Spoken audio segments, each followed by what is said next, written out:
মায়া, কোথায় গেলি? রান্নার কাজে আমাকে একটু সাহায্য কর।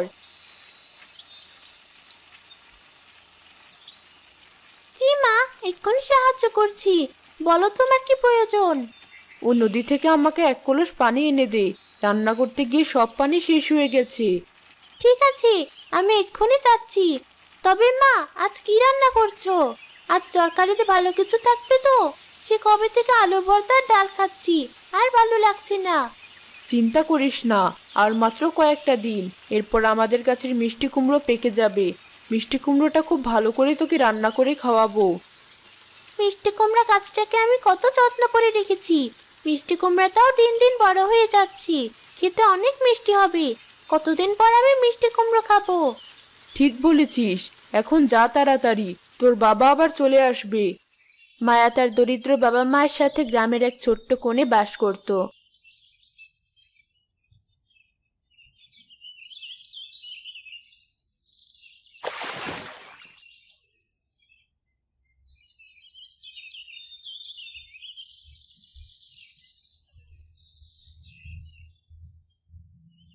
পানি তো ভরা শেষ হয়ে গেছে। এখন মায়ের কাছে যাওয়ার আগে একটু বাড়ির পিছনে কুমড়ো গাছটা দেখে আসি। আজকে সারাদিন একবারও কুমড়োটাকে দেখা হয়নি।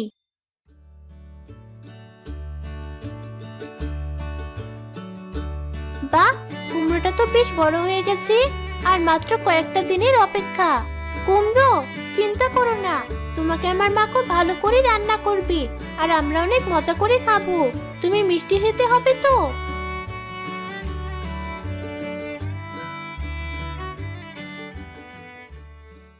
আমার মেয়ে কোথায়?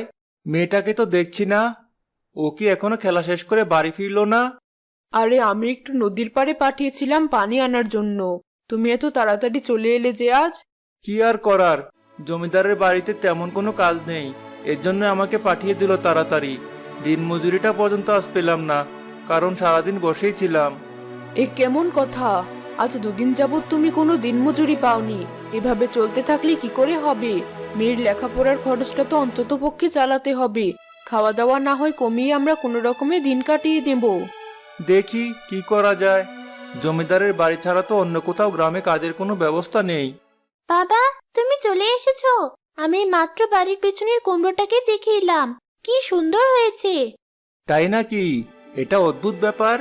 এখন কিন্তু কুমড়ার সময় না, মিষ্টি কুমড়া হওয়ার সময় আরো পরে। তবে আমাদের এই মিষ্টি কুমড়া গাছে কি করে এত তাড়াতাড়ি মিষ্টি কুমড়া হলো, আমি বুঝতে পারছি না। বুঝতে পারছো না মানে? আমি মিষ্টি কুমড়া গাছটার অনেক যত্ন নিই। এজন্যই সবার আগে আমাদের বাড়িতে মিষ্টি কুমড়া হয়েছে। হয়েছে, এবার হাত মুখ ধুয়ে খেতে বস। তোর বাবাও চলে এসেছে যেহেতু, সবাই একসাথে খাবার খেয়ে নিব।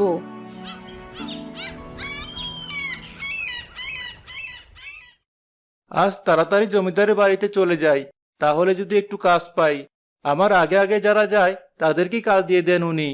ঠিক আছে, যাও। আজকের যেন মজুরিটা অন্তত নিয়ে আসতে পারো, না হলে কিন্তু অনেক ঝামেলা হয়ে যাবে। আমাদের মাসের হিসাবটা গড়বড় হয়ে যাবে।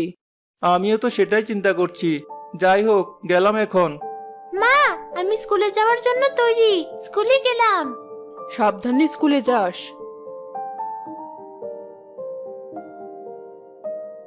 মায়া আর তার বাবা একসাথে নিজেদের গন্তব্যে পৌঁছতে থাকে। রাস্তায় মায়ের সাথে তার বান্ধবীর দেখা হয়। কি রে মায়া, তোকে আজ দেখতে খুবই খুশি মনে হচ্ছে। কি এমন হয়েছে? ক্লাসের পড়া কি সব মুখস্থ করে ফেলেছিস? পড়া তো আমি মুখস্থ করেছি, তবে আমি অন্য কারণে খুশি। তোকে বলেছিলাম আমাদের সেই মিষ্টি কুমড়ো গাছের কথা। সে গাছে খুব বড় একটা মিষ্টি কুমড়া ধরেছে। কি বলছিস? আমাদেরও তো মিষ্টি কুমড়ার গাছ আছে, কিন্তু এখনো তো কোনো মিষ্টি কুমড়া ধরেনি। এখন কি মিষ্টি কুমড়ার সময়? সেটাই তো অবাক করা বিষয়। আমার মিষ্টি কুমড়া গাছ কোনো সাধারণ মিষ্টি কুমড়া গাছ না। অনেক আদর যত্ন করে বড় করেছি। এজন্যই হয়তো এত তাড়াতাড়ি আমাদের কাছে মিষ্টি কুমড়া ধরেছি। তোর কপাল ভালো, ক্লাসেও সবার আগে পড়া তোর মুখস্থ হয়, আর সবচেয়ে ভালো রেজাল্ট করিস। এখন আবার তোর মিষ্টি কুমড়া গাছও তোর মতো সবার আগে আগে ফল দেওয়া শুরু করে দিয়েছি।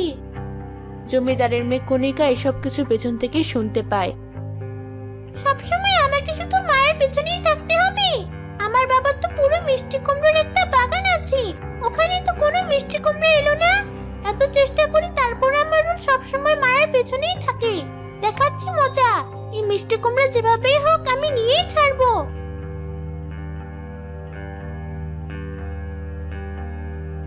ছুটি হলে কণিকা তার বাড়িতে ফিরে বলতে শুরু করে,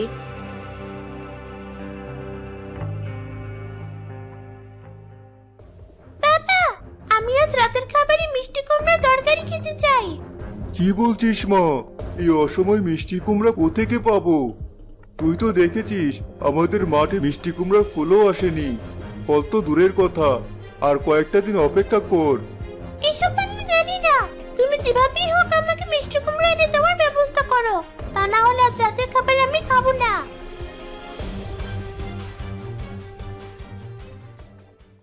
মেয়েটা যেহেতু বলছে একটু খুঁজে দেখো, হয়তো গ্রামের কারো বাড়িতে মিষ্টি কুমড়া হয়েছে। তা না হলে মিষ্টি কুমড়ার কথা হঠাৎ করে কেন মনে করলো ও?